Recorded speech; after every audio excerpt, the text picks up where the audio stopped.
बाहाघर दिन ହେଉଛି नवविवाहित दंपतिक ପାଇଁ ସବୁଠାରୁ ବଡ଼ ଦିନ। ବାହାଘର ଦିନର ପ୍ରତିଟି ମୁହୂର୍ତ୍ତକୁ ନବଦମ୍ପତି ସ୍ମୃତି ଭାବରେ ସାଇତି ରଖନ୍ତି। ବାହାଘର ଦିନର ସ୍ମୃତିକୁ ସାରା ଜୀବନ ସାଇତି ରଖିବାକୁ କିଏ କେତେ କ'ଣ କରିଥାନ୍ତି। ହେଲେ ତାମିଲନାଡୁର ନବବିବାହିତ ଦମ୍ପତି ନିଜ ବାହାଘର ଦିନ ଏମିତି କିଛି କରିଛନ୍ତି କି ଆପଣ ଜାଣିଲେ ନିଶ୍ଚୟ ଆଶ୍ଚର୍ଯ୍ୟ ହେବେ। ତାମିଲନାଡୁ ଥାନେରେ ରହୁଥିବା ହରିପ୍ରସାଦ ଏକ ପ୍ରାଇଭେଟ୍ କଲେଜରେ ପାଠ ପଢ଼ାଉଛନ୍ତି। ତାଙ୍କ ବିବାହ ପୂଜା ନାମକ ଜଣେ ଝିଅଙ୍କ ସହ ହୋଇଥିଲା। ବିବାହ ପୂର୍ବରୁ ପୂଜାଙ୍କୁ ତାଙ୍କ ସ୍ୱାମୀଙ୍କ ସାଙ୍ଗମାନେ ଏକ ସର୍ତ୍ତ ମାନିବାକୁ ରାଜି କରାଇଥିଲେ।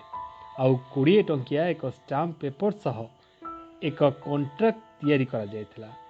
ଆଉ ପୂଜା ମଧ୍ୟ ବାହାଘର ଦିନ ଏହି କଣ୍ଟ୍ରାକ୍ଟ ପେପରରେ ସାଇନ୍ କରିଥିଲେ।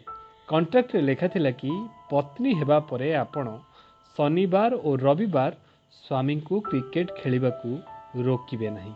ଏହି ରୋଚକ ଘଟଣା ପରେ ସେଠାରେ ଥିବା ଲୋକମାନେ ତ ନ ହସି ରହିପାରିନଥିଲେ। ତେବେ ଆପଣଙ୍କୁ ଏପରି କଣ୍ଟ୍ରାକ୍ଟ ମ୍ୟାରେଜ ଘଟଣା କିପରି ଲାଗିଲା ଆମକୁ ନିଶ୍ଚିତ କମେଣ୍ଟ କରି ଜଣାଇବାକୁ ଭୁଲିବେନି। Bureau report, Sabera Odisha.